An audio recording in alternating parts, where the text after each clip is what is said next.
Ratusan pemuda yang disinyalir akan melakukan konvoi atau balap liar saat malam tahun baru di Jalan Soekarno-Hatta Kabupaten Tuban, kocar-kacir saat petugas kepolisian datang. Para pemotor itu tak berkutik saat polisi tiba di lokasi Sabtu, tanggal 1 Januari tahun 2022, dini hari, sekitar pukul 1 waktu Indonesia Barat. Terlebih dilakukan penghadangan menggunakan truk trailer. Ada sekitar 100 orang lebih yang digiring menuntun motornya dari titik lokasi ke Mapolres Tuban, yang berjarak sekitar 7 km. Kasat Lantas Polres Tuban, AKP Arum Inambala mengatakan, setelah dilakukan pengamanan teridentifikasi sebanyak 77 motor yang diamankan. Para pemuda terjaring razia sepeda motor yang menggunakan knalpot brong dan tanpa dilengkapi surat-surat, serta banyak yang tidak berhelm.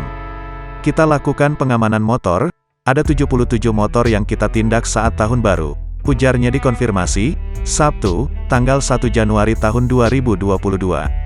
Arum menjelaskan, setelah polisi mengamankan motor yang menyalahi aturan tersebut lalu membawanya di Mapolres. Sementara untuk para pelaku dipulangkan ke rumah masing-masing.